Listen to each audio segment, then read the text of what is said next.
ان الحمد للہ نحمده ونستعینه ونستغفره ونعوذ باللہ من شرور انفسنا ومن سیئات اعمالنا من يهده اللہ فلا مضل له ومن يضلل فلا هادی له واشهد ان لا الہ الا اللہ وحدہ لا شریک له واشهد ان محمدا عبدہ ورسولہ اما بعد فإن خير الحديث كتاب الله وخير الهدي هدي محمد صلى الله عليه وآله وسلم وشر الأمور محدثاتها وكل محدثة بدعة وكل بدعة ضلالة وكل ضلالة في النار. أعوذ بالله السميع العليم من الشيطان الرجيم من همزه ونفخه ونفثه. بسم الله الرحمن الرحيم. رب اشرح لي صدري ويسر لي امري واحلل عقدة من لساني يفقهوا قولي. بسم الله الرحمن الرحيم. ان الله وملائكته يصلون على النبي يا ايها الذين آمنوا صلوا عليه وسلموا تسليما.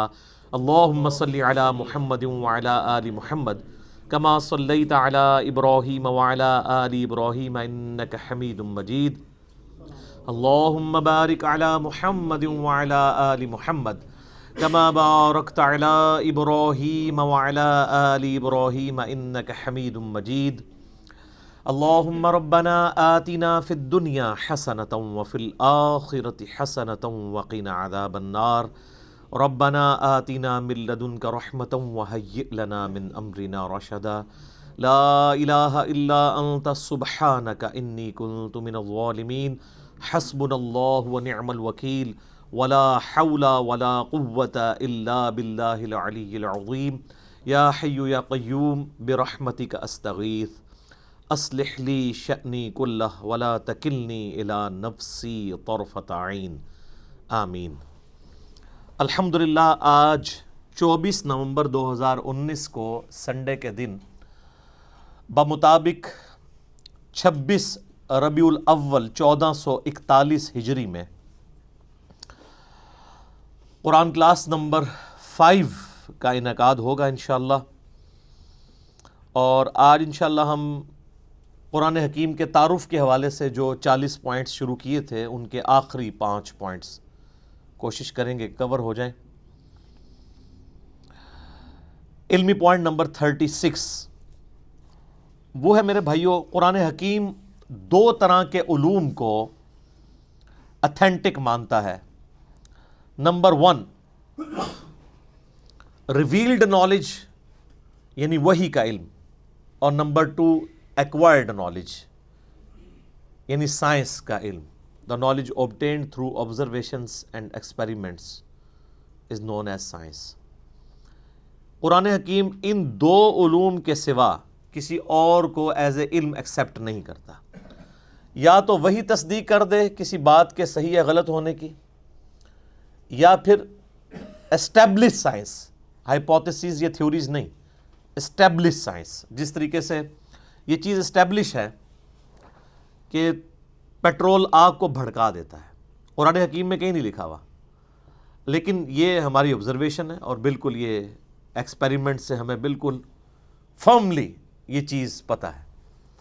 تو یہ ڈیفینیٹ علم ہے، اور اسی کا ذکر اللہ تعالیٰ نے قرآن حکیم میں اس حوالے سے کیا. سورہ بنی اسرائیل میں جو 10 کمانڈمنٹس آئی ہیں ان میں سے 9th کمانڈ ہے وَلَا تَقْفُ مَا لَيْسَ لَكَ بِهِ عِلْمٌ إِنَّ السَّمْعَ وَالْبَصَرَ وَالْفُؤَادَ كُلُّ أُولَٰئِكَ كَانَ عَنْهُ مَسْئُولًا. اے انسان کسی چیز کی پیروی اس وقت تک مت کر جب تک کہ تیرے پاس اس حوالے سے کوئی ڈیفینیٹ علم نہ آ جائے. بے شک کان، آنکھیں اور عقل اس کے بارے میں تم سے پوچھا جائے گا کہ تم نے ان 3 انسٹرومنٹس کو استعمال کر کے حق بات تک پہنچنے کی کوشش کیوں نہیں کی. تو جو بھی علم کان، آنکھ یا عقل سے حاصل ہوتا ہے وہ ایکوائرڈ نالج ہے. اور یہ جو فزیکل فنامنا آف نیچر ہیں یہ اتنا محکم علم ہے کہ حضرت ابراہیم علیہ السلام نے نمرود کے مقابلے پر جس دلیل سے اسے خاموش کروایا وہ یہی دلیل تھی کہ میرا رب وہ ہے جو مشرق سے سورج نکالتا ہے، اگر تو رب ہے تو مغرب سے نکال کے بتا. یہ ایک فزیکل فنامنا آف نیچر، ایک ڈیفینیٹ قانون قدرت کو انہوں نے بنیاد بنایا تھا خدا کے ایک ہونے کی، اللہ کے ایک ہونے کی۔ تو یہ محکم علم ہے۔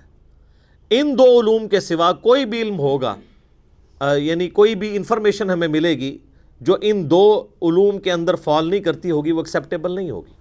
مثلا اگر کوئی شخص کہے کہ زلزلہ اس لیے آتا ہے کہ ایک گائے ہے، اس نے ایک سینگ کے اوپر زمین کو اٹھا رکھا ہے، جب وہ تھک جاتی ہے تو دوسرے سینگ پہ اٹھا لیتی ہے، اس کی وجہ سے زلزلہ آتا ہے، تو یہ اس کی تصدیق نہ قرآن کرتا ہے، نہ ایکوائرڈ نالج یعنی سائنس کا علم کرتا ہے، نہ ریویلڈ نالج نہ ایکوائرڈ نالج، بلکہ سائنس ہمیں بتاتی ہے کہ ٹیکٹونک پلیٹس کی ڈسٹربنس کی وجہ سے یہ زلزلے آتے ہیں۔ بہرحال وہ پلیٹس ڈسٹرب کون کرتا ہے، تو اس پہ تو سائنس اس طرح کی تمام ایشوز پہ کہتی ہے it is physical phenomena of nature, یہ قانون قدرت ہے، ایسا ہی ہوا کرتا ہے۔ ایسا ہی کیوں ہوا کرتا ہے، اسی میں قیامت مضمر ہے۔ God is the only explanation of all the physical phenomena in this universe۔ اس کائنات میں ہونے والے ہر فزیکل فینومینا کی ایکسپلینیشن خدا ہے، اللہ کی ذات ہے، کہ اس نے یہ محکم قوانین بنائے ہوئے ہیں اور ان قوانین کے تحت یہ چیزیں چل رہی ہیں۔ ان قوانین نے ان چیزوں کو پیدا نہیں کیا۔ سورج مشرق سے نکلتا ہے، یہ قانون ہے، اس قانون نے سورج کو پیدا نہیں کیا۔ ہم جتنی بھی انفارمیشن حاصل کرتے ہیں وہ قوانین کی حاصل کرتے ہیں۔ انڈے میں سے چوزا نکلتا ہے تو یہ ایک علم ہے، اس علم کی وجہ سے انڈا اور چوزا نہیں بنے ہوئے۔ جتنی بھی چیزوں کو آپ ڈیپ ڈگ کریں گے تو الٹیمیٹلی آخر میں جا کے یہی کہنا پڑتا ہے it is physical phenomena of nature, یہ قانون قدرت ہے، ایسا ہی ہوا کرتا ہے۔ کیوں ہوا کرتا ہے ایسا ہی، اس کے پیچھے اللہ ہے۔ ان دو علوم کے سوا کوئی بھی علم ہوگا اس کو قرآن حکیم ایکسیپٹ نہیں کرے گا، اسلام اسے علم کے طور پر نہیں مانتا۔ اسی طریقے سے آپ کو پتہ ہے ہمارے تو سب کانٹیننٹ کے معاشرے میں چیز مشہور ہے کہ اگر گھر کی منڈیر پہ کوا بیٹھا ہو تو مہمان آتے ہیں، کسی کی جوتی پہ جوتی چڑھ دے تو کہتے ہیں اس کے لیے سفر لکھا ہوا ہے۔ اس قسم کے کتنے توہمات ہیں جو ہمارے معاشرے میں عام ہیں۔ ان چیزوں کی تصدیق نہ سائنس کرتی ہے اور نہ ہی قرآن یا سنت وحی کا علم کرتا ہے۔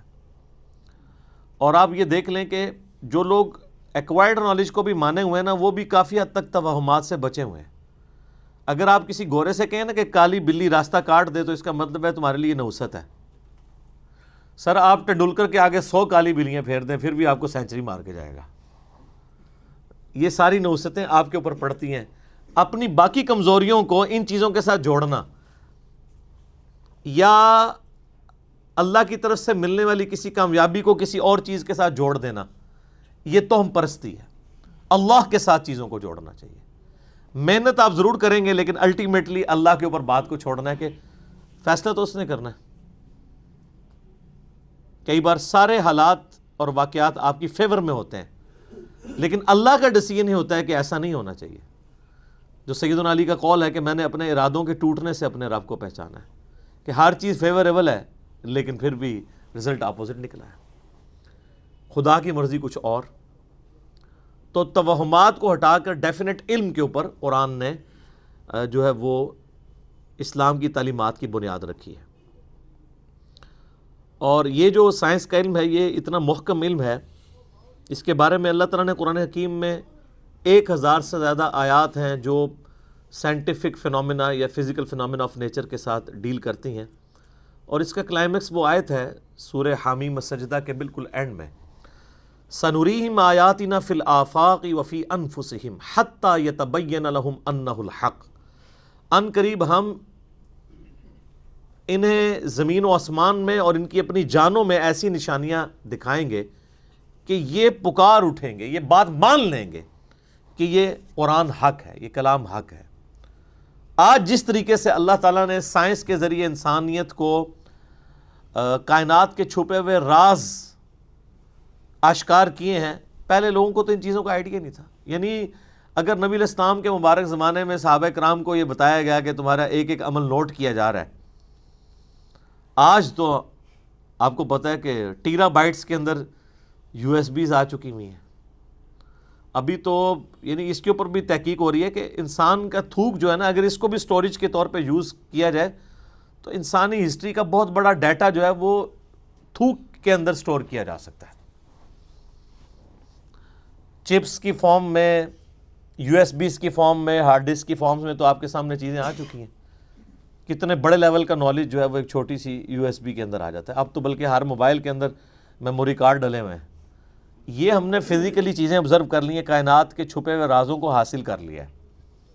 اس کی وجہ سے کئی چیزیں جو ایمان بالغیب سے تعلق رکھتی تھی وہ ایمان بالشہادہ ہو چکی ہیں، ہمارے سامنے ہو چکی ہیں کہ ہاں یار اگر یہ ہو رہا ہے تو وہ کیوں نہیں ہو سکتا. سی سی ٹی وی کیمرہ جو ہے ایک ایک 2 مہینے 3 مہینے کی ریکارڈنگ کرتے ہیں، ایک ایک چیز کی ریکارڈنگ کرتے ہیں.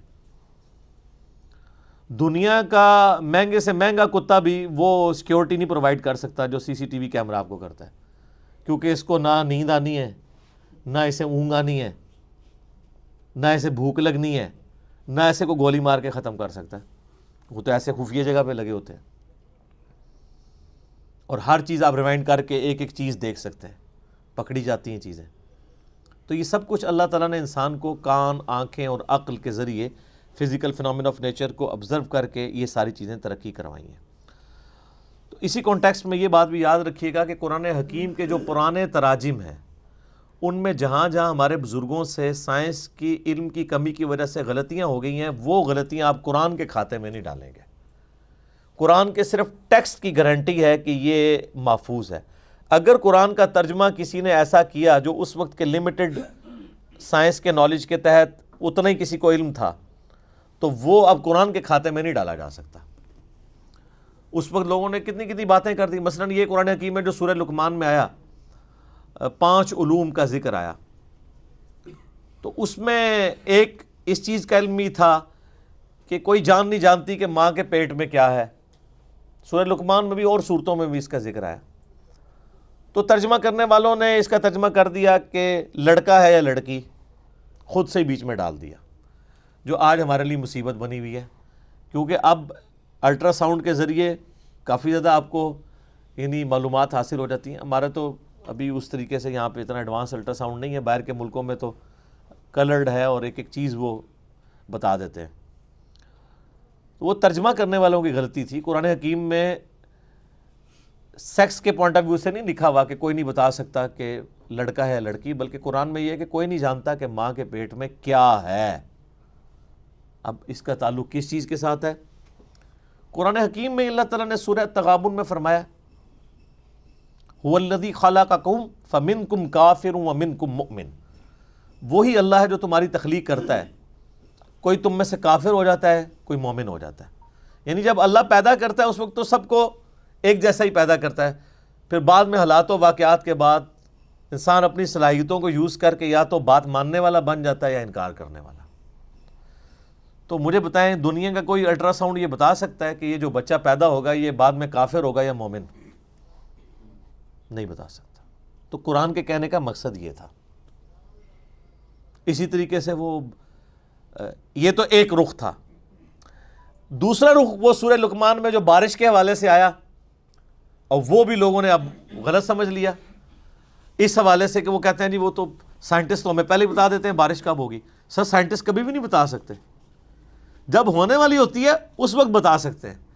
آج کوئی سائنٹسٹ یہ بتا سکتا ہے کہ آج ہے 24 نومبر 2019، تو 24 نومبر 2020 کو بارش ہوگی یا نہیں؟ کیوں جی؟ کوئی نہیں بتا سکتا. البتہ یہ ضرور ہے کہ اگر ہواؤں کا سلسلہ، بارش کا سلسلہ شمال سے چل پڑا ہے اور وہ 3 یا 4 دن کے بعد ہمارے ملک میں داخل ہونا ہے، جیسا کہ مونسون کا موسم آتا ہے، تو اس میں تو کوئی پریڈکٹ کر سکتا ہے کہ ہاں جی اس رفتار سے ہوائیں چل رہی ہیں، الٹیمیٹلی پہنچ جائیں گی. تو اس میں تو کوئی علم غیب والی بات ہی نہیں. یہ تو فزیکل نالج ہے. جو فزیکل نالج ہے وہ علم الغیب نہیں ہے. علم غیب کی ڈیفینیشن ہے جو نالج فزیکل نہ ہو. مثلا فرشتے آپ ڈیٹیکٹ نہیں کر سکتے الٹرا ساؤنڈ کے ذریعے، کسی چیز کے ذریعے بھی. البتہ پانی زمین میں کس گہرائی کے اندر ہے اس کو آپ سائنٹیفکلی جج کر سکتے ہیں، اور وہ فزیکل نالج ہوتا ہے. کیوں؟ جو آپ انسٹرومنٹ زمین میں گڑھا کھود کے داخل کرتے ہیں اس سے ویوز نکلتی ہیں، وہ ریباؤنڈ ہو کے واپس آتی ہیں، اس سے آپ کو پتہ چلتا ہے کہ اتنی دور فاصلے کے اوپر پانی موجود ہے. تو یہ فزیکل نالج ہے نا. ہاں اگر کوئی شخص کھڑا کھڑا کسی جگہ یوں ہاتھ رکھے یا ہاتھ رکھے بغیر کہہ دے کہ جی یہاں پہ پانی اتنی گہرائی میں ہے، تو یہ علم الغیب سے تعلق رکھے گا. تو یہ ایسا تو کوئی بھی نہیں کرتا. ویسے تو آپ میدانی علاقوں میں کہیں بھی انگلی رکھ کے کہہ دیں کہ جناب 20 فٹ پہ پانی ہے تو واٹر ٹیبل 20 فٹ پہ ہے نا. اسلام آباد یا کوئٹہ میں کوئی 20 فٹ کے اوپر پانی نکال کے بتائے تو پھر مانیں گے اس کے پاس کوئی کشف یا کوئی علم الغیب والا معاملہ ہے, جہاں پہ پانی جو ہے وہ اس کا واٹر ٹیبل نیچے ہی جاتا جا رہا ہے. تو یہ سارے فزیکل نالج ہے. فزیکل نالج جو ہے نا وہ علم الغیب نہیں ہوتا, کیونکہ وہ انسٹرومنٹس کے ذریعے حاصل ہوتا ہے, اور انسٹرومنٹ بھی فزیکل فینومینا آف نیچر کے اوپر کام کرتی ہیں. وہ صلاحیتیں بڑی ہوتی ہیں, بلکہ کئی جانوروں میں ایسی صلاحیتیں ہیں جو انسانوں میں موجود نہیں ہیں, ہے وہ فزیکل ہے. ہاتھی 40 کلومیٹر دور تک کمیونیکیشن کرتا ہے پاؤں مار کے زمین پہ, جو ویوز پروڈیوس کرتا ہے. 40 کلومیٹر دور اس جھنڈ سے الگ ہونے والے ہاتھی موجود ہونا تو ویوز کے ذریعے جان لیتے ہیں. یہ عقاب 2-3 میل اوپر سے اپنے شکار کو لوکیٹ کر لیتا ہے, اتنی تیز اس کی آنکھیں. کتے کی سونگھنے کی صلاحیت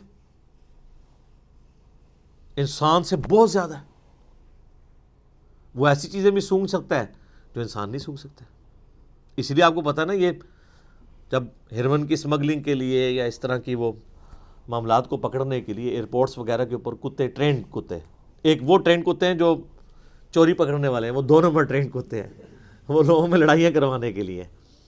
جو اوریجنل ٹرینڈ کتے ہیں نا وہ واقعی چیزوں کو پکڑ لیتے ہیں, کئی مشینیں نہیں پکڑ سکتی جو وہ پکڑ لیتے ہیں. تو یہ فزیکل نالج سے تعلق رکھتی ہیں, یہ علم الغیب سے چیزیں تعلق نہیں رکھتی. لہٰذا ہمارے پرانے بزرگوں نے اگر کہیں کوئی ترجمے کیے, کہیں تفسیریں غلط کر دی ہیں تو وہ قرآن کے کھاتے میں نہیں ڈلیں گی. قرآن کا کوئی قصور نہیں ہے, وہ ترجمہ کرنے والوں کا قصور ہے, اور آپ لوگوں کا قصور ہے کہ آپ نے ان کو اتنا بڑا بزرگ مان لیا. میرا خیال ہے ان چیزوں سے یہ چیز کھل کے سامنے آ گئی کہ جن کو اتنے بڑی غلطیاں لگی ہیں قرآن کی تفسیر میں, تو اس کا مطلب ہے ان کے پاس علم الغیب کوئی نہیں تھا. ورنہ اگر علم الغیب ہوتا, ان کے پاس نالج آف ان سین ہوتا, تو ان کو یہ غلطیاں تو نہ لگتی. آپ پرانے بزرگوں کے بارے میں سنتے ہیں جی, وہ جناب جب مسلح اٹھاتے تھے تو 7 زمینیں نیچے دیکھ لیتے تھے, نگاہ اٹھاتے تھے اوپر تک چلے جاتے تھے, لیکن تیل پھر بھی سر ایڈون نہیں دریافت کیا. سر کسی بزرگ سے تیل دریافت نہیں ہوا. تیل تو 7 زمینوں کے نیچے ہے ہی نہیں تھا. تیل کا کنواں تو 2-3 کلومیٹر نیچے تھا, اور جہاں پہ نکلا وہ اللہ تعالیٰ نے قدرتی طور پہ نکلوایا, وہاں پہ اوپر تھا اس کا یعنی لیول. سب سے پہلا تیل کا کنواں جو ہے وہ 1758 کے راؤنڈ اباؤٹ امریکن ایک اسٹیٹ ہے پنسلوینیا, اس میں تیل کا کنواں نکلا تھا. عرب اسٹیٹس میں تو 20ویں صدی میں آ کے نکلا ہے. تو اور سب کانٹیننٹ جو سارے بزرگوں کا گڑھ تھا, کسی رحمۃ اللہ علیہ نے کوئی ایک کے تیل کا کنواں بھی دریافت کیا یہاں پہ کہ ان کے نام کی تختی لگی ہوتی. تو یہ کہاں زمین سے نیچے دیکھتے تھے, کچھ بھی نہیں دیکھ سکتا ایسے کوئی. تو یہ جدید سائنس نے ان کے یہ سارے کے سارے دعوے بھی جھوٹے ثابت کر دیے. تو قرآن پاک کا وہ ترجمہ اور تفسیر جو پرانے بزرگوں نے کیا وہ قرآن کے کھاتے میں نہیں ڈلے گا. کیمیائے سعادت میں اگر امام غزالی نے لکھ دیا کہ سورج زمین سے 60 گنا بڑا ہے, تو یہ ان کے لیک آف نالج تھا. آج ہمارے بچے کو بھی پتا ہے کہ 13 لاکھ گنا بڑا ہے. اب 60 کو 13 لاکھ گنا کرنے کے لیے چلے 60,000 بھی کہہ دیتے تو ہم 2-4 صفرے لگا کے ان کو بخشوا لیتے ہیں. اتنی بڑی غلطیاں ان سے کیسے ہوئی ہیں؟ اسی لیے کہ ان کے پاس وہ علم نہیں تھا جو آج سائنس کے ذریعے ہمیں پتہ ہے. تو یہ ان کا کوئی عیب بھی نہیں ہے, اس میں ان کی توہین بھی نہ کی جائے. توہین آٹومیٹکلی اس لیے ہو جاتی ہے کہ آپ نے ان کے بارے میں کلیم کیا ہوا نا, وہ کلیم چونکہ اب جھوٹا نکلا ہے تو توہین تو آٹومیٹکلی ہوگی, کیونکہ آپ تو کہتے ہیں وہ تو جناب ہر چیز جان لیتے ہیں. ہم نے تو اس سے بڑی بات کی ہے کہ ہم اپنی میکینیکل انجینئرنگ کا ایک فارمولہ لکھ کے دیتے ہیں, زمین و آسمان کے سارے بزرگ مل کے جنہوں نے انجینئرنگ نہیں پڑھی ہوئی اس کو پڑھ کے بتاتے ہیں. سمجھنا تو بڑی دور کی بات ہے. یہ میں اس لیے کہہ رہا ہوں کہ میکینیکل انجینئرنگ خدا کو تو آتی ہے نا, خدا تو کسی بزرگ کو سکھا سکتا ہے نا, تو سکھائے. ایسا نہیں ہوگا. ہاں یہ کلیم اگر پیغمبر کے بارے میں کیا جائے اس کے ساتھ ہو جائے گا, وہ بھی اگر اللہ چاہے گا تو. جیسا کہ حضرت صالح علیہ السلام سے ڈیمانڈ کی گئی کہ پہاڑ میں سے اونٹنی نکلے, تو اب یہ فزیکل فینومینا آف نیچر کے خلاف ہے, اللہ نے نکال کے بتائی. پیغمبر کو منوانے کے لیے اللہ تعالیٰ نے معجزہ کروا دیا. بزرگوں والا معاملہ نہیں ہوتا کہ وہ کچھ کر کے دکھا سکتے ہیں، کچھ بھی کوئی نہیں کر سکتا۔ اسی لیے میں آپ کو کہتا ہوں کہ آپ لوگ بیمار ہوتے ہیں تو آپ کو مزاروں پہ لے کے جاتے ہیں، اور مزاروں والے جب بزرگ بیمار ہوتے ہیں ان کو آغا خان اور شفا انٹرنیشنل لے کے جاتے ہیں۔ میں نے آج تک نہیں کوئی دیکھا کہ کوئی بڑا پیر بزرگ بیمار ہوا ہو اور وہ پاکستان کے مہنگے ترین ہاسپٹل میں علاج نہ کروا رہا ہو۔ تو یہ کس کو دھوکہ دے رہے ہیں؟ ان کو بھی اٹھا کے مزاروں پہ لے جایا کریں نا۔ کتنے بڑے بڑے، اب میں نام نہیں لیتا، بالکل پرسنل بات ہو جائے گی، ان کے یقین کریں ان کے پیشاب بند ہوئے ہیں تو ان کو آغا خان سے انہوں نے کروایا، اور پوری دنیا کو تعویذ لکھ کے دے رہے ہیں وہ لوگ، لاکھوں مرید ہیں ان کے، ایک تعویذ خود لکھ کے اپنا پیشاب کھول کے بتا دیتے نا، کوئی کچھ نہیں کر سکتا۔ تو اس طرح کی جو چیزیں جڑی ہوئی ہیں فزیکل نالج کے ساتھ، اس میں اگر کہیں پہ کسی نے غلطی کھائی ہے تو اس کو آپ قرآن کے کھاتے میں نہیں ڈالیں گے، بلکہ آپ ڈالیں گے بابوں کے کھاتوں میں۔ بابوں کے کھاتوں میں بہت کچھ ڈال چکا ہوا ہے، اس میں سے یہ بھی ڈال دیں آپ۔ اسی طریقے سے ترجمے سائنس کے نالج کم ہونے کی وجہ سے غلط کر دیے۔ میں نے اکثر مثال دی، ایک بڑی یعنی نمائندہ مثال ہے قرآن میں، جو بخاری مسلم میں آتا ہے کہ پہلی 5 آیات سورۃ العلق کی نبی علیہ السلام پہ پہلی وہی نازل ہوئی ہے، اقرأ بسم ربک الذی خلق، خلق الانسان من علق۔ ہمارے پرانے سارے بزرگوں نے خلق الانسان من علق کا ترجمہ کیا ہے، اللہ تعالیٰ نے انسان کو خون کی پھٹکی سے پیدا کیا، ڈراپ آف بلڈ سے پیدا کیا۔ یہ ترجمہ سارے کرتے آئے، حالانکہ اس کے لیے ان کے پاس کوئی بنیادی دلیل موجود نہیں تھی۔ لیکن اب جب ماڈرن لوگ آئے ہیں انہوں نے کہا جی علق تو کہتے ہیں سسپینڈڈ چیز کو، اردو میں بھی معلق لفظ، لٹکی ہوئی چیز کو کہتے ہیں یہ معلق ہے۔ تو علق کا ترجمہ ہے کہ انسان کو اللہ نے پیدا کیا ایک ایسی چیز سے جو سسپینڈڈ فارم میں تھی۔ تو وہ تو آج ہمیں جو ہے وہ ایمبریولوجی کی فیلڈ کے لوگ بتا رہے ہیں کہ بچہ انیشل سٹیج پہ رحم مادر میں ایک ایمبریو کی فارم میں، سسپینڈڈ فارم میں، وال آف دا یوٹرس کے ساتھ چپکا ہوا ہوتا ہے، جیسا کہ ایک جونک چپکی ہوئی ہوتی ہے اور اس میں سے وہ خوراک حاصل کرتا ہے، پھر جب وہ بڑا ہوتا ہے پھر پورا معاملات آگے چلتے ہیں۔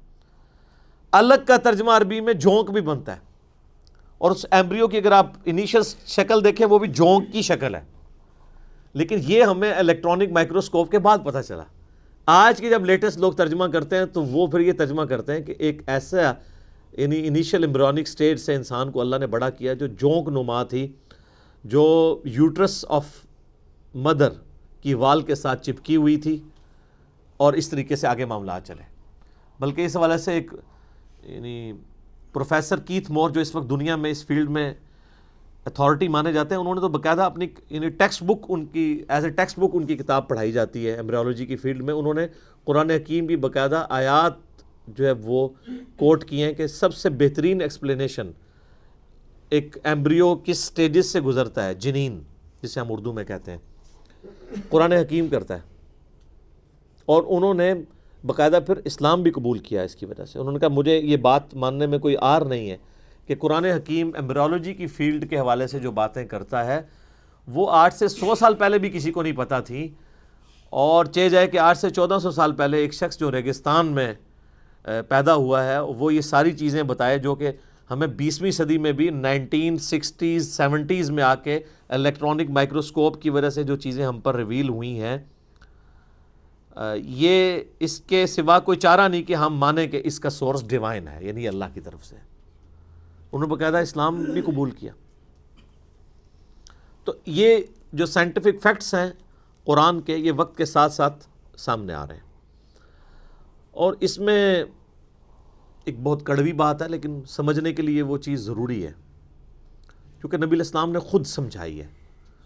دیکھیں نبی صلی اللہ علیہ وآلہ وسلم اتنے منصف مزاج ہیں، مسلم شریف میں اوپر تلے 3 احادیث ہیں جو آج پبلکلی اگر ان کو بیان کر کے ان کی ایکسپلینیشن کی جائے تو آپ واجب القتل ہو جائیں، اور باقاعدہ امام مسلم رحمہ اللہ کی ان 3 احادیث کے اوپر جو باب باندھا گیا نا اس کی ہیڈنگ ہے کہ نبی علیہ السلام کی اطاعت کن کاموں میں واجب ہے اور کس میں نہیں واجب۔ اب آپ سوچ رہے ہوں گے کس میں نہیں واجب، یہ کون سی چیز ہے؟ تو وہ 3 حدیثیں اوپر تلے ہیں صحیح مسلم میں، نبی علیہ السلام کے فضائل والے چیپٹر کے اندر۔ اچھا، چیپٹر نبی علیہ السلام کے فضائل کا ہے اور حدیثیں یہ ہیں، اور یہ صرف مسلم میں نہیں، ابو داؤد میں بھی ہے، بڑی مشہور حدیث ہے، تعبیر نحل والی۔ نبی علیہ السلام کچھ اصحاب کے پاس سے گزرے تو وہ گرافٹنگ کر رہے تھے، پیوند کاری کر رہے تھے کھجور کی فصل کو بڑھانے کے لیے۔ تو نبی علیہ السلام فرمایا ایسا کیوں کر رہے ہیں؟ ان کا اس سے فصل زیادہ ہوتی ہے۔ تو آپ نے فرمایا اگر ایسا نہ کرو تو کیا ہے؟ تو نبی علیہ السلام نے اس کو اس حوالے سے سمجھا کہ یہ نیچر میں تبدیلی ہے، آپ یہ کہہ کے چلے گئے۔ تو صحابہ کرام نے رزلٹ وہی نکالا جو ایک مسلمان کو نکالنا چاہیے تھا۔ انہوں نے اس سال گرافٹنگ نہیں کی تو وہ کھجوروں نے کم پھل دیا۔ تو انہوں نے آ کے نبی علیہ السلام کو شکایت کی کہ یا رسول اللہ آپ نے یہ مشورہ دیا تھا تو یہ تو پھل ہی ہمارا کم ہوا ہے۔ تو آپ علیہ السلام نے فرمایا کہ دیکھو جو چیز میں تمہیں اللہ کے ریفرنس سے بیان کروں نا، قرآن یا سنت کی فارم میں، اس پہ تو تم ضرور عمل کیا کرو، اور جو چیز میں اپنے تجربے سے تمہیں بیان کروں اور وہ تمہارے دنیاوی کسی معاملے سے تعلق رکھتی ہو تو انتم اعلم بامر دنیاکم، تم اپنے دنیا کے کام کو مجھ سے بہتر سمجھتے ہو۔ اندازہ کریں آپ آج کے زمانے میں آپ یہ بات کر سکتے ہیں کسی کے سامنے؟ وہ گستاخ رسول کا فتویٰ لگا دے گا۔ اور نبی علیہ السلام خود اپنے بارے میں کہہ رہے ہیں کہ دیکھو دنیاوی معاملات کو تم بہتر سمجھتے ہو۔ ظاہر ہے نبی علیہ السلام کا تو ایکسپیرینس نہیں تھا شجرکاری کے حوالے سے، آپ کا تو سارا ایکسپیرینس جو ہے وہ بھیڑ بکریاں پالنے کے اعتبار سے تھا۔ اور آپ علیہ السلام کا بھی انصاف دیکھیں، آپ نے یہ نہیں کہا کہ اب میں نے جو فرما دیا تو بس وہ فرما ہی دیا ہے۔ آپ نے کہا دیکھو میں جب کوئی چیز دین کے طور پہ تمہیں تعلیم کروں اللہ کے ریفرنس سے، وہ تو تمہیں ماننا ضروری ہے، دنیاوی میں مشورہ دوں تو تم بہتر سمجھتے ہو اپنے معاملات کو۔ تو اس میں باقاعدہ باب مسلم شریف میں باندھا گیا کن معاملات میں نبی علیہ السلام کی اطاعت واجب ہے اور کس میں نہیں۔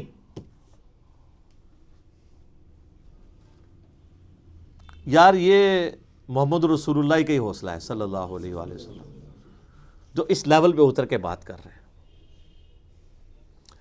یا تو یعنی ان پڑھ جاہل لوگ جن کو نماز بھی نہیں آتی ہے، دین کے حوالے سے ان کے مشورے لوگ ماننے کے لیے تیار ہو جاتے ہیں، اور دنیا کے حوالے سے کتنے پیر ہیں ان کے کہنے کے اوپر لوگوں نے بچے اپنے ذبح کر دیے۔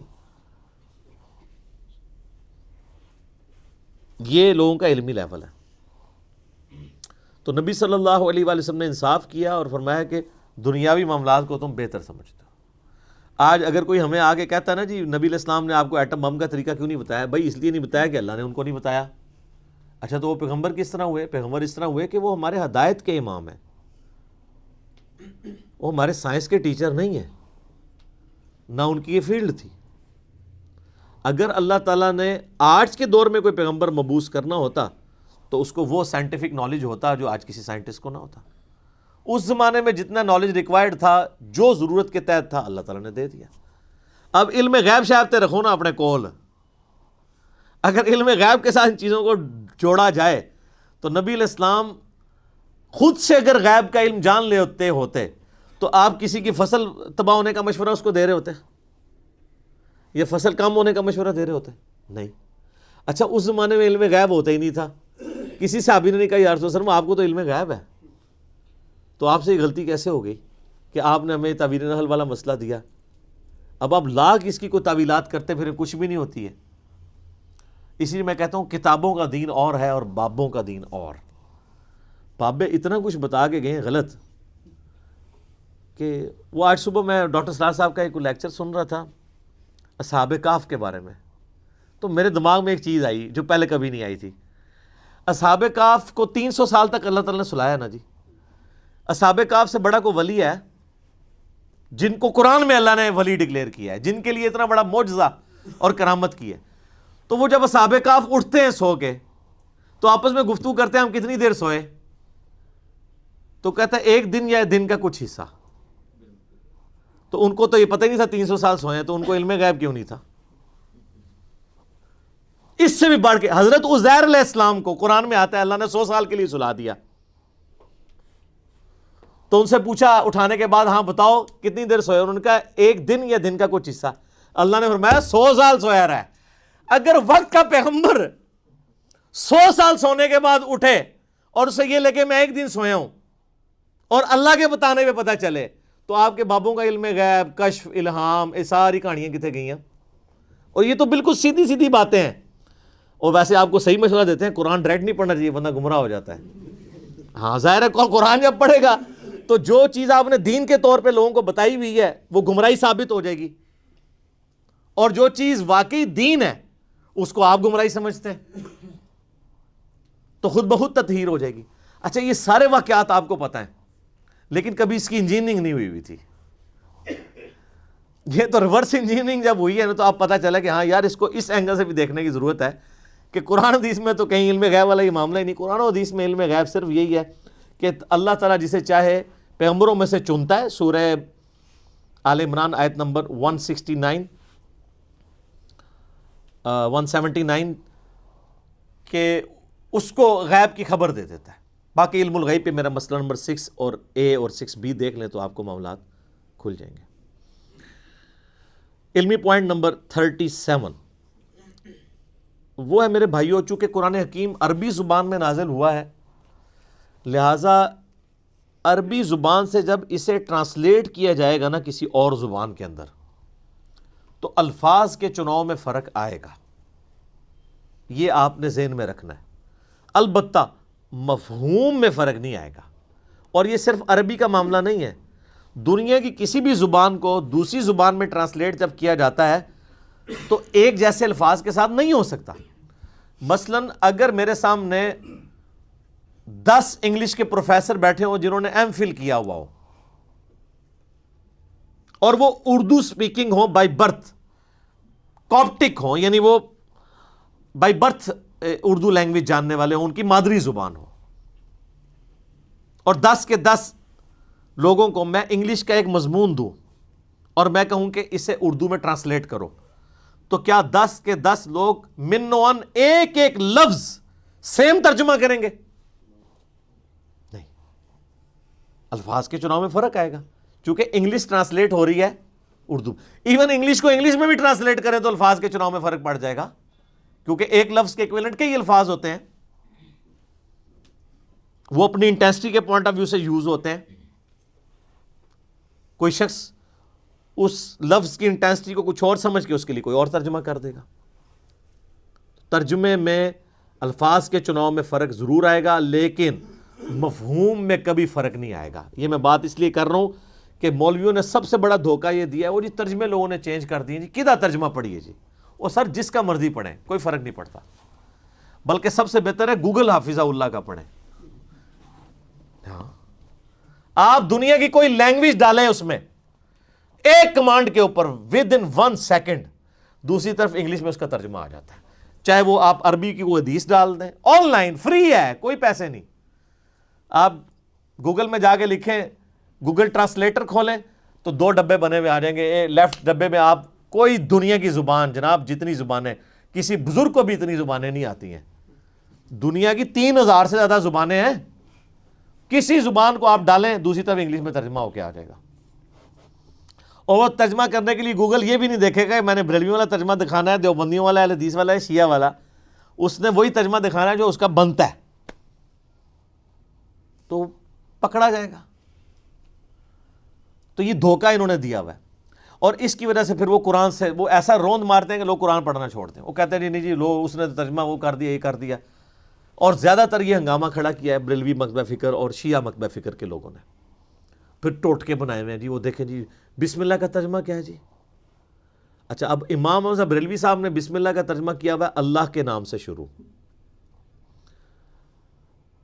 اب اشری تھانوی صاحب نے ترجمہ کیا ہوا ہے شروع کرتا ہوں اللہ کے نام سے. وہ کہتے ہیں ترجمہ غلط ہے کیونکہ اشری تھانوی صاحب شروع سے شروع کر رہے ہیں اور اعلیٰ حضرت نے اللہ سے شروع کیا ہے. حالانکہ آپ کا ہنسنا ہی بتا رہا ہے کہ اینڈ رزلٹ تو ایک ہے، شروع کرتا ہوں اللہ کے نام سے یا اللہ کے نام سے شروع. شیطان کے نام سے تو کسی نے نہیں شروع کیا. مفہوم دونوں باتوں کا سیم ہے کہ نہیں؟ وہ کہتے ہیں نہیں جی بہتر ترجمہ یہ ہے. تو میں کہتا ہوں پھر اگر یہ بہتر ترجمہ یہ ہے آپ اردو لنگوسٹک میں تو کہہ سکتے ہیں لیکن عربی کے پوائنٹ آف ویو سے بسم اللہ کا ترجمہ جو آپ نے کیا ہوا ہے نا اس کے لیے بسم اللہ بھی آپ کو چینج کرنی پڑے گی. وہ بسم اللہ بنے گی اللہ الذی باسمہ ابدہ، اللہ ہے وہ جس کے نام سے میں شروع کرتا ہوں.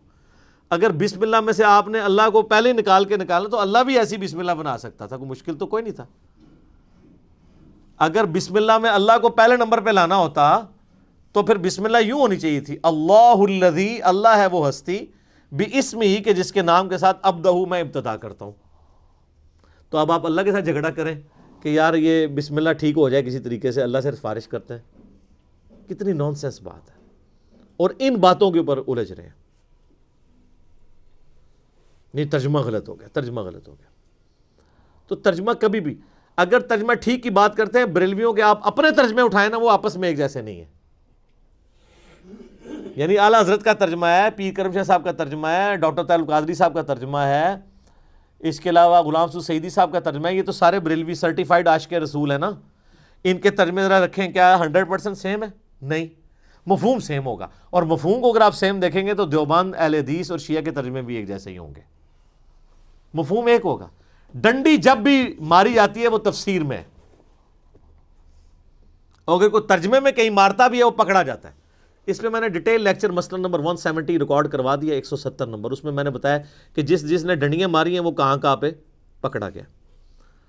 اچھا، لیکن دوسری طرف ان کے تراجم کا یہ حال ہے کہ ان کے اپنے بزرگوں نے بھی ترجمے غلط کیے ہوئے ہیں۔ اگر ہم اسے ٹیکنیکلی اگر ہم اس کا انالیسس کریں، مثلا فَبِأَيِّ آلَاءِ رَبِّكُمَا تُكَذِّبَانِ، اس کا ترجمہ سارے بزرگوں نے کیا ہوا ہے، اور تم اپنے رب کی کون کون سی نعمت کو جھٹلاؤ گے اے جن و انس کے گروہ۔ حالانکہ دوزخ کی آیات کے بعد بھی آیت ریپیٹ ہوتی ہے سورہ الرحمن میں، دوزخ کا ذکر آتا ہے، قیامت کا ذکر آتا ہے، جو اللہ کے غضب کی نمائندہ مثالیں ہیں۔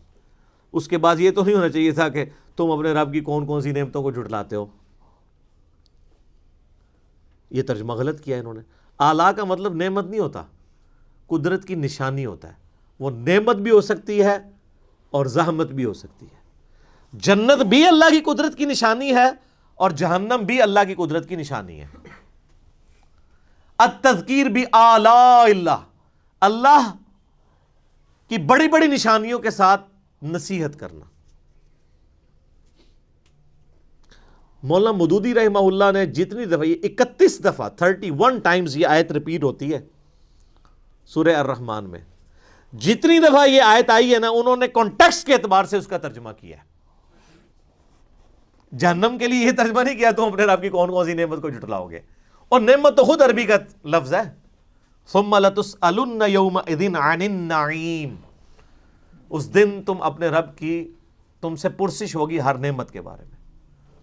آلہ کا مطلب نعمت نہیں ہے، ہر قدرت کی بڑی نشانی آلہ اللہ ہے، چاہے وہ جنت ہو چاہے جہنم ہو، چاہے سورج ہو، چاند ہو، زمین ہو، ستارے ہوں، فرشتے ہوں، جنات ہوں، انسان ہوں، یہ سب اللہ کی قدرت کی نشانی ہے۔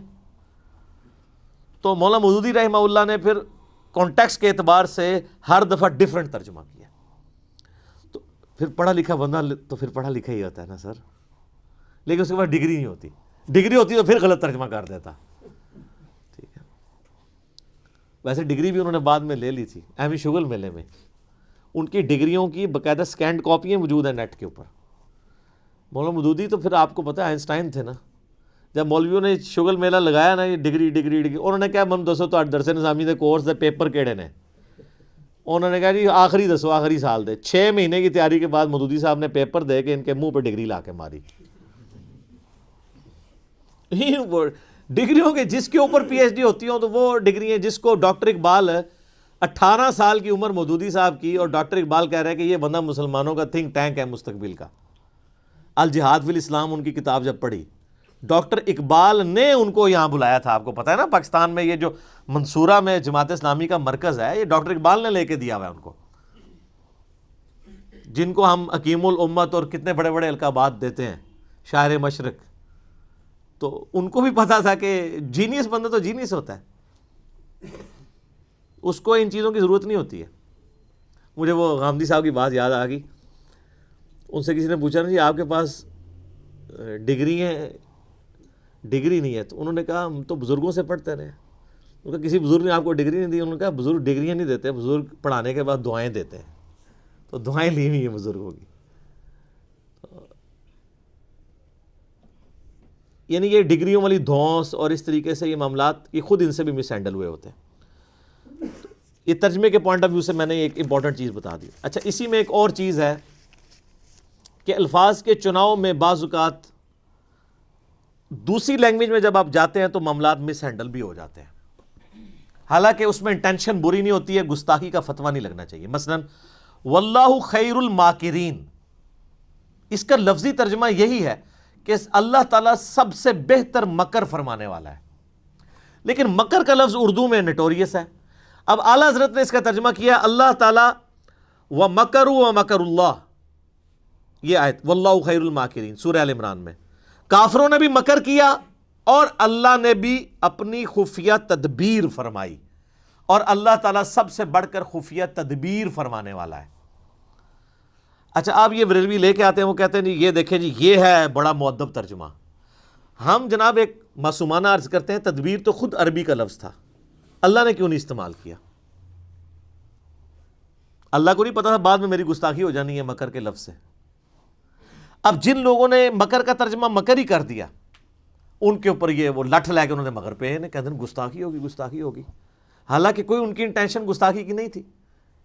انہوں نے مکر کو انہوں نے کہا نہیں اردو میں مکر نٹوریس لفظ کے طور پہ استعمال ہوتا ہے. انہوں نے کہا بھائی لاکھ انہوں نے یقین دلایا کہ بھائی ہم اس نیت سے نہیں کر رہے ہیں، ٹھیک ہے آپ بہتر ہے جو آپ نے ترجمہ کیا لیکن یہ بھی کوئی غلط نہیں ہے، لیکن پیچھے.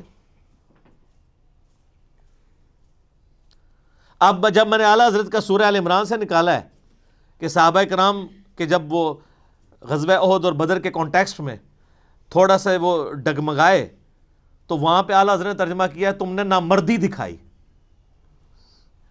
باقیوں نے ترجمہ کیا ہے تم نے کمزوری دکھائی. یہ جو میرا وہ پرائم منسٹر کے دفاع پہ گستاخ صحابہ کا فتویٰ، لاکھوں لوگوں نے میرا وہ کلپ دیکھا ہے، اس میں ایچ ڈی کیمرے میں نے دکھایا نامردی کا لفظ استعمال کیا ہے اعلیٰ حضرت نے صحابہ کرام کے لیے. تو آپ دیں سرٹیفکیٹ عاشق رسول ہونے کا. تو مجھے کئی بریلوی علماء نے بھی فون کیا، کہتے سانو بھی نہیں سی پتا. میں کہا اڑاؤ نا میدان کہو نا کہ اعلیٰ حضرت صحابہ نہ مرد کہہ کے گئے نے. نہ مرد کا کیا مطلب ہے؟ تو وہ تعویل کریں گے نہیں وہ اصل میں شستہ اردو میں کمزوری دکھانے کو نامردی کہتے ہیں. تو سر وہ اگر انہوں نے مکر کا ترجمہ دوسروں نے مکر کر دیا تو ادھر تو آپ ان کو نہیں معاف کر رہے تھے. اردو زبان میں اس وقت نامردی کا مطلب کیا ہے؟ جو اسٹیبلش اردو ہے اپنے بابے کا دفاع کریں گے، دوسرے کے بابوں کی چھوٹی سی بات ہوگی رگڑ دیں گے. لیکن بعض جگہ واقعی معاملات مس ہینڈل بھی ہوئے ہیں، جیسے یہ سورہ الضحیٰ کی آیت ہے وَوَجَدَكَ ضَالًّا فَہَدَىٰ. اب اس کا کئی لوگوں نے ترجمہ غلط بھی کر دیا. مولانا مودودی نے صحیح کیا ہے ترجمہ، امین حسن اصلاحی صاحب نے بھی صحیح کیا ہے، ڈاکٹر اسرار نے بھی صحیح کیا ہے، لیکن اشری تھانوی صاحب باقی لوگوں سے مس ہینڈل ہوا کہ نبی ہم نے تمہیں گمراہ پایا تو ہدایت دی.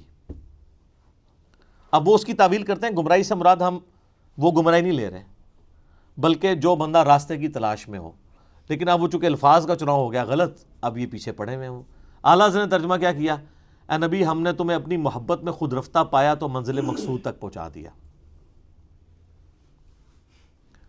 اب یہی بات وہ بھی کہنا چاہ رہے تھے، یہاں پہ انہوں نے الفاظ کا چناؤ ایسا کیا کہ یہ اس ایک ترجمے کو لے کے وہ پھر لکیر پیٹتے رہتے ہیں، کہتے ہیں دیکھیں نہیں جو نبی کو گمراہ مان رہا ہے آپ نے اس کا ترجمہ پڑھنا ہے. تو اب اس طرح کی مس ہینڈلنگ واقعی ہوئی ہے کہ یہ جب عربی کو آپ اردو میں ٹرانسلیٹ کرتے ہیں تو آپ نے اس کانٹیکسٹ میں دیکھنا ہے. یہ ضال کا معنی صرف گمراہی نہیں ہوتا. جو شخص کسی کی تلاش میں سرگرداں پھرے نا اسے بھی ضال کہتے ہیں، کسی کی محبت میں ڈوب کے. جیسا کہ حضرت یوسف علیہ السلام کے لیے قرآن میں آیا کہ ان کے والد کے بارے میں ان کے بھائی کہتے ہیں اِنَّ أَبَانَا لَفِي ضَلَالٍ مُبِينٍ، ہمارے ابا تو یوسف کی محبت میں ڈوب چکے ہیں. اب ضال ترجمہ تو وہاں پہ بھی گمراہ ہو سکتا تھا، لیکن ایک بیٹا جو خود مسلمان ہے اس کا باپ پیغمبر ہے، اس نے اپنے باپ کو گمراہ تو نہیں کہنا. اِنَّ أَبَانَا لَفِي ضَلَالٍ مُبِينٍ، ہمارے ابا تو یوسف کی محبت میں ڈوب چکے ہیں. اب یہاں پہ لفظ وہی ضال ہے، غیر المغضوب علیہم ولا الضالین، وہاں پہ گمراہی ترجمہ ہے لیکن یہاں محبت. اسی طریقے سے نبی علیہ السلام کے لیے جب آئے گا نا وَوَجَدَكَ ضَالًّا فَہَدَىٰ، اے نبی ہم نے آپ کو خود رفتہ پایا اپنی محبت میں، آپ کو ہدایت کی منزل مقصود تک پہنچا دیا. کیونکہ ڈیٹم لیول کی ہدایت تو تھی. سورہ یونس میں آیت نمبر 15 اور 16 میں آتا ہے کہ نبی علیہ السلام کی اعلان نبوت سے پہلے کی زندگی کو بھی اللہ تعالیٰ نے نبوت کی دلیل کے طور پہ پیش کیا ہے۔ بنیادی توحید تو آپ کو ہمیشہ سے تھی، نبی تو پیدائشی پیغمبر ہوتا ہے، ہاں مبعوث بعد میں ہوتا ہے۔ پھر قرآن میں وہ جو آیا ما ضل صاحبکم وما غوا، تمہارے نبی نہ کبھی بہک کے ہیں نہ کبھی بہرا چلے ہیں، تو وہاں تو خود اللہ تعالیٰ ہمارے نبی کبھی بھی بہک کے نہیں ہے۔ تو ووجدک ضالا فہدی کا ترجمہ وہی بنتا تھا جو اعلیٰ حضرت نے کیا ہے، یا مولانا مودودی نے کیا ہے، یا ڈاکٹر اسرار صاحب نے کیا ہے۔ تو اس طرح کے مس ہینڈلنگ کی وجہ سے پھر الٹیمیٹلی نقصان ہوا۔ لیکن اب کئی چیزیں ایسی ہیں جس میں مصیبت کھڑی ہوگی، مثلا لا اقسم بہذا البلد، اس کا ترجمہ سب نے کیا ہے اے نبی میں تیرے شہر مکہ کی قسم کھاتا ہوں۔ اللہ تعالیٰ نے مکہ کی قسم یاد فرمائی ہے، اور یہ بھی بالمفہوم ترجمہ ہے، جو اس کا باللفظ ترجمہ ہے وہ ڈیفرنٹ بنتا ہے۔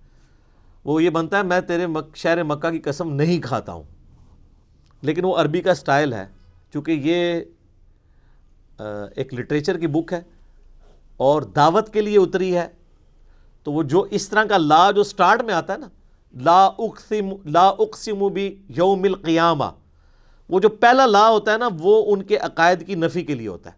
لا نہیں، غلط کہتے ہو تم، اقسم بیوم القیامہ، میں قسم کھاتا ہوں قیامت کے دن کی۔ تو وہ لا جو ہے وہ ان کے فرسودہ نظریات کے ساتھ جڑا ہوا ہوتا ہے، لیکن یہ عربی میں تو ہے، اردو میں آپ اس طرح کریں گے تو اردو میں ایسا نہیں اسٹائل ہوتا بولنے کا۔ تو میں بھی جو کہتا ہوں نا تو یہ سنت الہی ہے، نہ میں وابی نہ میں بابی، میں ہوں مسلم علمی کتابی۔ نہ سے بات شروع کرنا، آپ کا کلمہ ہی نہ سے شروع ہوتا ہے، کہتے ہیں میٹھی میٹھی باتوں سے سٹارٹ کریں، آپ کا کلمہ ہی نہ سے شروع ہو رہا ہے۔ لا پہلے نفی کرنی ہے، پھر اس بات کوئی معبود نہیں سوائے اللہ کے۔ اب اعلیٰ حضرت نے اس پہ کیا کیا، انہوں نے بڑی ہوشیاری دکھائی، انہوں نے ترجمہ کیا کہ اے نبی مجھے تیرے شہر مکہ کی قسم، باقیوں نے ترجمہ کیا اے نبی ہم تیرے اس شہر مکہ کی قسم کھاتے ہیں۔ اب دونوں نے سیم ترجمہ کیا، لیکن بریلوی نے کہا اللہ تو کھاتا نہیں ہے۔ ہاں دیکھیں گستاخ ہو گئے ہیں، انہوں نے کھانے کی نسبت اللہ کی طرف کر دیا ہے۔ اللہ تو کہتا ہے نہ اسے بھوک لگتی ہے، وہ تو قرآن میں سورہ نام میں ہے نا کہ اللہ تعالیٰ تم سے سورہ ذاریات میں کھانا نہیں مانگتا، وہ تو خود تمہیں کھلاتا ہے۔ وہ کہتے ہیں یہ دیکھیں دیوبندی اور اہل حدیث یہ تو اللہ کے کھانے کے قائل ہیں، اور دیکھیں ترجمہ انہوں نے کیا کر، آپ مذاق نہ سمجھیں، یہ کتابیں لکھی ہوئی ہیں، میں کوئی زبانی کلامی بات نہیں کر رہا ہوں۔ میرے پاس بریلویت، دیوبندیت، اہل حدیث اور شیعت کا وہ نالج ہے جو ان کے اپنے بڑے بڑے گول کیپرز اور بزرگوں کے پاس بھی نہیں ہے، کیونکہ میں پنجابی اس کہنے لگا وچو وڑ کے نکلے ہوئے ہیں، مجھے پتہ ہے میں اس ساری گمراہی میں رہا ہوں نا، ہم خود یہ لوگوں کو دھوکہ دیتے رہے ہیں، ہم سے زیادہ کون جانتا ہے۔ کہتے ہیں کھاتا کھاتا، دیکھیں اللہ کی طرف کھانے کی نسبت کر دی، اللہ تو کھانے سے پاک ہے، اور دیکھیں یہ کتنا مؤدب ترجمہ ہے۔ تو وہ مؤدب ترجمہ تو میں نے بتا دیا، ان صحابہ کو نہ مرد لکھا ہوا ہے۔ ایک اور لے جائیں، سورہ نمل میں وہ جو جنات پیش ہوتے ہیں نا، حضرت سلمان علیہ السلام وہ تخت بلقیس کے لیے، تو قال عفریت من الجن، ایک بڑا دیو ہیکل جن بولا کہ میں آپ کی اس مجلس کے برخاست ہونے سے پہلے ہی وہ لے آؤں گا۔ تو اب وہ عفریت کا ترجمہ اعلیٰ حضرت نے کیا ہوا ہے ایک خبیث جن بولا۔ تو جو انبیاء کی مجلس میں انبیاء کے یعنی صحبت یافتہ جن ہیں، جو انبیاء کی خدمت پہ مامور ہیں، ان کو یعنی صحابی جن کو خبیث کہا ہوا ہے۔ اے لو دو لے جاؤ پھر اج تحفے، جڑا کہ نا بڑا بامؤدب ترجمہ ہے، اے میں ایسے دو ہی دیتے نا، اور بھی بہت ساری ہیں چیزیں۔ تو عفریت کا ترجمہ انہوں نے کیا ایک خبیث جن بولا، باقیوں نے ترجمہ کیا ایک دیو ہیکل، یعنی ایک بڑا طاقتور جن۔ تو یہ اعلیٰ حضرت سے کوئی پوچھے کہ یہ آپ کو کیسے پتہ چلا کہ وہ خبیث تھا، آپ کو اس میں کیا خباثت نظر آئی ہے؟ جن سارے تو خبیث نہیں ہوتے ہیں، جن تو قرآن پاک میں آیا کہ نبی سورہ الجن میں کہ تم فرماؤ مجھے وحی کی گئی ہے کہ جنات کا ایک گروہ یہاں سے گزر رہا تھا، انہوں نے قرآن سنا اور وہ ایمان لے آئے، انہوں نے اس کتاب کی تصدیق کی. سورہ احقاف میں پوری ڈیٹیل آتی ہے. پھر وہ اپنی قوم میں چلے گئے کہ حضرت موسیٰ کے بعد اب ایک نئے پیغمبر آئے ہیں جو کہ اسی توحید کی طرف بلا رہے ہیں جو موسیٰ علیہ السلام کے پاس آئی تھی. ایک ہی مجلس میں قرآن سنا، ایمان لائے اور دائی بھی بن گئے. تو حضرت سلیمان علیہ السلام کی مجلس میں جو جنات تھے، جب تک سلیمان علیہ السلام یا قرآن یا حدیث یہ نہ بتائے کہ کون سا کافر جن تھا اور کون سا مسلمان جن، آپ خود کس طریقے سے نیگیٹو یعنی اپروچ کیسے رکھ سکتے ہیں؟ آپ کو تو پازیٹیو اپروچ رکھنی چاہیے. اور پھر وہ اپنی خدمات پیغمبر کے وقت کے پیغمبر کے لیے پیش کر رہے ہیں اور آپ اسے کہہ رہے ہیں خبیث جن. ٹھیک ہے، تو اس لیے میں کہتا ہوں کہ پہلے لوگوں کو گستاخی کے سرٹیفکیٹ یہ دیا کرتے تھے، اب ان کے بزرگوں کے لیے بھی محبت اور عشق کا سرٹیفکیٹ جو ہے نا وہ اس پلیٹ فارم سے جاری ہوگا تو ہم مانیں گے. یا پھر آپ باقیوں کو بھی چھوڑیں جن کے اوپر آپ نے فتوے لگائے ہیں، کسی نے بری انٹینشن سے ترجمے نہیں کیے ہوئے. اچھا، وہ ایک اور قرآن پاک میں جگہ آتا ہے سورہ بقرہ میں بھی کہ یہ اللہ سے مذاق کرتے ہیں، اللہ بھی ان کے ساتھ مذاق کرے گا. وہ کہتے ہیں دیکھو جی ان کا خدا تو مذاق کرتا ہے، یہ مذاق تو بری چیز ہے، اللہ کی طرف منسوخ ہے. اچھا، اعلیٰ حضرت نے کیا ترجمہ کیا؟ انہوں نے کہا کہ یہ اللہ یہ یعنی ایمان والوں سے مذاق کرتے ہیں، اللہ تعالیٰ بھی ان سے استہزاء فرماتا ہے. اور انہوں نے عربی جی لکھتا ہے استہزاء تاکہ مصیبت ہی نہ کھڑی ہوئے. اچھا، اسی طریقے سے قرآن پاک میں آتا ہے نا کہ اللہ تعالیٰ ان کو گمراہ کر دے گا ان کی بدعمالیوں کے سبب. تو اس طرح کے جو الفاظ اس حوالے سے آتے ہیں تو اس میں اعلیٰ ترجمہ کرتے ہیں اللہ تعالیٰ انہیں غافل کر کے مارے گا. وہ کہتے ہیں آپ کسی بھی غلط چیز کی نسبت اللہ تعالیٰ کی طرف نہیں کریں گے. یار جب اللہ تعالیٰ نے خود الفاظ کا چناؤ قرآن میں ایسا کیا ہوا ہے اور پھر اس سے بڑھ کر یہ کہ انہوں نے پھر ترجموں میں اس لیول تک دو نمبری کی کہ باقیوں کے اوپر گستاخی کے فتوے لگا دیے. وما محمد الا رسول قد خلت من قبلہ الرسل، محمد تو نہیں مگر ایک رسول ہی، ان سے پہلے بھی کئی رسول گزرے. افئن مات، اگر یہ مر جائیں، او قتل یا قتل ہو جائیں تو کیا تم دین سے الٹے قدم پھر جاؤ گے؟ اب اعلیٰ حضرت نے کیا ترجمہ کیا؟ محمد تو نہیں مگر ایک رسول ہی، اگر یہ انتقال فرما جائیں یا وصال فرما جائیں یا شہید کر دیے جائیں تو تم دین سے الٹے قدم پھر جاؤ گے. وہ ترجمہ ہی چینج کر دیا. ماتا کا ترجمہ تھا مر جائیں. وہ میں ڈاکٹر طارق قادری صاحب کی ویڈیو دیکھ رہا ہوں، کہتا نبی کو مرنے والا کہنے والا تم مر جاؤ. تو یہ کس کو کہہ رہے ہیں؟ اللہ کو. سورہ زمر کی آیت ہے انک میت و انہم میتون، اے نبی تم نے بھی مرنا ہے اور تمہارے مخالفین کو بھی مرنا ہے. اب ان سے پوچھ کے قرآن نازل ہوتا تو ہوتا ہے کہ اے نبی تمہارے مخالفین کو بھی مرنا ہے اور آپ کو بھی وصال شریف فرمانا ہے. وصال عربی کا لفظ ہے، یاد رکھیے گا، اللہ نے یہ لفظ نہیں استعمال کیا. وفات بھی عربی کا لفظ ہے اور میت بھی عربی کا لفظ ہے.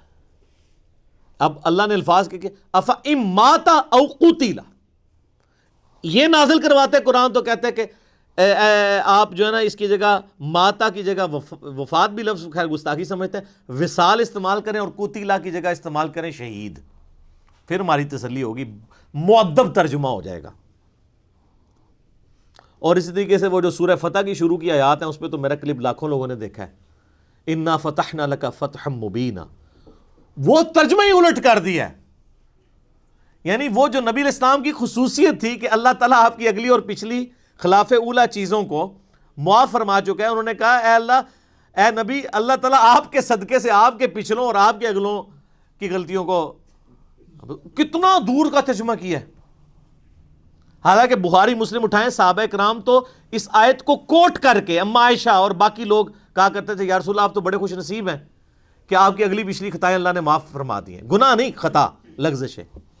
حتیٰ کہ بخاری مسلم میں جو حدیث ہے، حدیث شفاعت، کہ سب کے سب لوگ پہلے آدم علیہ السلام کے پاس جائیں گے، پھر نوح علیہ السلام کے پاس وہ ان کو بھیجیں گے، وہ کہیں گے مجھے اپنی غلطی یاد آ رہی ہے. نوح علیہ السلام کہیں گے میں نے اپنے کافر بچے کے لیے دعا کی تھی، آج مجھے اپنی غلطی یاد آ رہی ہے. تم موسیٰ کے پاس جاؤ، موسیٰ علیہ السلام کہیں گے مجھ سے بھی بندہ مر گیا تھا. تم ابراہیم کے پاس جاؤ، ابراہیم کہیں گے مجھے بھی 3 دفعہ توریتاً جھوٹ بولنا پڑا. تم جو ہے عیسیٰ کے پاس چلے جاؤ، عیسیٰ ابن مریم کہیں گے کہ بھئی مجھے تو آج اپنی جان کی فکر ہے، البتہ میں ایک ایسے شخص کو جانتا ہوں جس کی اگلی اور پچھلی خطائیں اللہ تعالیٰ نے معاف کر دی ہیں. تم محمد رسول اللہ کے پاس جاؤ صلی اللہ علیہ وآلہ وسلم. عیسیٰ علیہ السلام قیامت والے دن حضور کے ہاتھوں پہ صلی اللہ علیہ وآلہ وسلم شفاعت کا دروازہ کھولنے کے لیے بنیاد کس کو بنا رہے ہیں؟ کہ جس کی اگلی پچھلی خطائیں معاف ہو چکی ہیں. کون سی اگلی پچھلی؟ جو باقی انبیاء کو جس سے ڈر لگا ہوا ہے. یہ آیت کو معمولی نہ سمجھیں، حضور کی شان میں بڑی آیات میں سے ہے. انبیاء تو قیامت والے دن فکر کر رہے ہوں گے کہ ہم نے جو دنیا میں غلطی ہوئی ہمارا کیا بنے گا. اچھا یہ بزرگ کہہ رہے ہوں گے کہ ہم تو جنت میں نہیں جائیں گے جب تک ساروں کو لے نہ جائیں. تو اس کا مطلب ہے کہ آپ کے بزرگوں کا مرتبہ انبیاء سے زیادہ ہوا. پھر ظاہر ہے انبیاء تو کہہ رہے ہیں نفسی نفسی، اور عبد القادر جیلانی کہہ رہے ہیں مریدی مریدی. کہانی سب کہانی، کوئی کھنگن بھی نہیں دے گا اتھے بھائی، سب کچھ جھوٹ ہے. لیکن مرنے کے بعد جب آنکھ کھولے گی تو پھر دیر ہو چکی ہوگی. دیکھ لیں جی، آج صرف 2 پوائنٹ ہی کور ہوئے ہیں، 36 اور 37. اگلا لیکچر بھی انٹروڈکشن میں جائے گا، لیکن اس کے بغیر حق نہیں ادا ہوتا.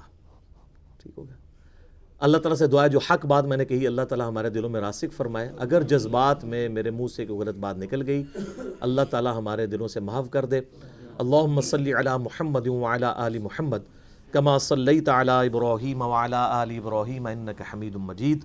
اللہم بارک علی محمد وعلی آل محمد کما بارکت علی ابراہیم وعلی آل ابراہیم انک حمید مجید. سبحانک اللہم وبحمدک اشہد ان لا الہ الا انت استغفرک واتوب الیک وما علینا الا البلاغ المبین. جزاکم اللہ خیرا.